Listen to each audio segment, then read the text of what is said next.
নমস্কার, কেমন আছেন সবাই? আশা করছি খুব ভালো আছেন আর আমরাও অনেক অনেক ভালো আছি। গরমকাল চলে এসেছে। এটা কি আপনার বেবির প্রথম গরমকাল? তাহলে আপনার বেবির টেক কেয়ার কীভাবে করবেন এই গরমে এবং তাকে কি খাওয়াবেন, কিভাবে তার যত্ন নেবেন তা নিয়েই আজ বলবো। আমার বেবিরও এটা প্রথম গরমকাল, তাই আমি আমার বেবির কিভাবে যত্ন নিচ্ছি এবং তার কিভাবে এটা আমার বেবিরও প্রথম গরমকাল, তাই সারাদিন আমি আমার বেবির টেক কেয়ার কীভাবে করি তাই বলবো। খুব গরম পড়ছে, তাই বেবিকে প্রতিদিন নিয়মিত ভালোভাবে স্নান করাতে হবে। ভালো করে শাওয়ার দিন, দেখবেন আপনার বেবি খুব ফ্রেশ ফিল করছে এবং ভালো ঘুমাচ্ছে, ভালো খাওয়া দাওয়া করছে কোনো সমস্যা ছাড়াই। আমি আমার বেবিকে প্রতিদিন ভালো করে স্নান করাই, আর স্নান করানোর সময় আমার বেবি খুব মজা করে। দেখো কিভাবে মজা করছে। হ্যান্ড শাওয়ারটাকে নিয়ে উল্টো করে দিয়েছি, তা নিয়েই কেমন মজা করছে দেখো। আমার মেয়ে স্নান করানোর সময় একদমই কান্না করে না, খুব মজা পায়। আর জল পেলে তো এখন সব বাচ্চারাই গরমে একটু খেলা করতে চাইবে, জলে নামলে আর বাচ্চারা উঠতেই চায় না। প্রতিদিন সাবান মাখাতে হবে ভালো করে এবং শ্যাম্পুও করাতে হবে, কিন্তু আমি আমার বেবিকে যেদিন সাবান মাখাই সেদিন আবার শ্যাম্পু করাই না। শ্যাম্পু করালে সেদিন সাবান মাখাই না, ঠান্ডা লেগে যাওয়ার ভয় থাকে, সেজন্য আমি শ্যাম্পু করালে সাবান মাখাই না।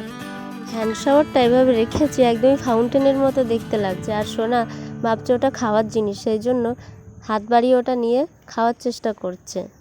স্নান করানো হয়ে গেলে ভালো করে মাথাটা মুছিয়ে দিতে হবে এবং স্নান করানোর পরপরই ফ্যানের নিচে নিয়ে রাখা যাবে না, তার একটু পর থেকেই ফ্যান চালানো উচিত, কারণ স্নান করানোর পরেই গিয়ে ফ্যানের তলায় রাখলে ঠান্ডা লেগে যেতে পারে বেবির, সেজন্য এটা কখনোই করা উচিত নয়।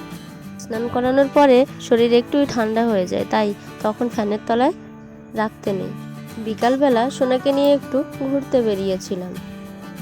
কিছু সময় পর পর বেবিদের জামা চেঞ্জ করে দেওয়া উচিত, কারণ জামাটা ঘেমে যায়, তো ঘাম হলে সেই জামাটা ভিজে যায় এবং সেটা পরে থাকলে সেই ঘামটা আবার গায়েই বসে যাবে, জামাটা গায়ে শুকিয়ে যাবে, সেজন্য বারবার জামা পাল্টে দেওয়া উচিত। এই ভেজা জামা যদি অনেকক্ষণ পরে থাকে তাহলে বেবির হয়তো ঘামাচি কিংবা গরমের র্যাশ বার হতে পারে, সেই জন্য জামা পাল্টে দেওয়া ভালো। বেবিদের জামা এই গরমে প্রতিদিন ডেটল দিয়ে ধুয়ে দিতে হবে। এই সময়ে খুব গরম পড়ছে আর ঘর সব সময় গরম হয়ে থাকে, আর সিলিং ফ্যান যখনই চালানো হয় তখন ছাদ থেকে একটা গরম বাতাস নিচে আসে, তখন ঘরের ভিতরে গরম বাতাস ঘোরাফেরা করে। তাই যদি স্ট্যান্ড ফ্যান থাকে তাহলে অবশ্যই চালিয়ে দেবেন, দেখবেন কিছুটা ঘর ঠান্ডা হয়ে গিয়েছে, কারণ স্ট্যান্ড ফ্যানের হাওয়াতে গরম বাতাসটা বাইরে বার করে দিচ্ছে। তাই তার কিছুক্ষণ পর বেবিকে নিয়ে ঘরে গেলে তাহলে ভালো হয়, ঘরটা একটু ঠান্ডা হয়ে যায়, তখন বেবিকে নিয়ে একটু ঘরে থাকা যায়।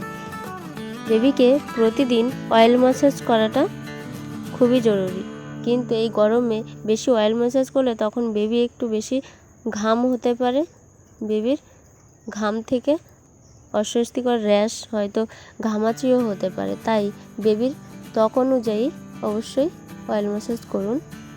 আমার বেবি শুধুমাত্র বুকের দুধই খায়, 6 মাস শেষ হলে তারপর থেকে অন্য কিছু দেওয়ার চেষ্টা করব।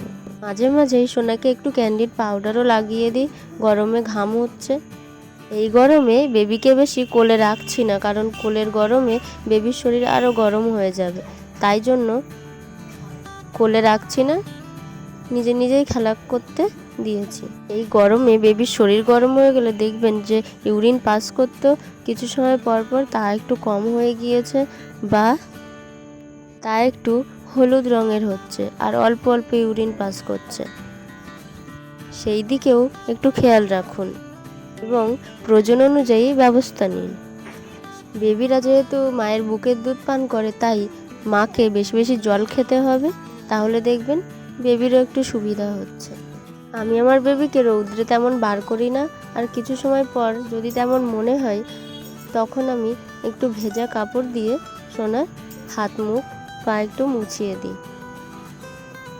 রৌদ্রে বেবিকে একদমই বার করা যাবে না। চাইলে আপনি বিকালের টাইমে ছাদে একটু বেবিকে নিয়ে গিয়ে, ঠান্ডা বাতাস থাকে তখন একটু নিয়ে ঘুরতে পারেন। এখন ছোট্ট বেবিরা তো সেভাবে কিছু বলতে পারবে না, তাই আপনাকে বুঝে নিতে হবে যে তার কি অসুবিধা হচ্ছে না হচ্ছে। বেবিকে ঠিকভাবে টেক কেয়ার করুন এবং বোঝার চেষ্টা করুন তার কি অসুবিধা হচ্ছে, সেই অনুযায়ী ব্যবস্থা নিন। এই গরমে বেবিরা খুব ঘেমে যাচ্ছে, মাথা ঘামছে, সেক্ষেত্রে আপনি আপনার বেবির মাথাটা সবসময় একটু মুছিয়ে দিন, যাতে ঘামটা বসে বেবির ঠান্ডা না লেগে যায়। এই গরমে আপনার বেবিকে ভালোভাবে একটু জল খাওয়ান। অবশ্যই আপনার বেবির বয়স অনুযায়ী খাওয়াবেন। আমার বেবি তো জল খেতে খুবই পছন্দ করে। আমি দিচ্ছি তবুও হচ্ছে না, সে নিজেই আমার হাত ধরে জল খেতে চাইছে। আমি দিতে চাইছি না, তবুও সে জল খেতে চাইছে। জল খেতে এতই পছন্দ করছে। আপনার বেবিকে আপনি প্রতিদিন জল খাওয়ান, দেখবেন তা শিখে গিয়েছে জল খাওয়া।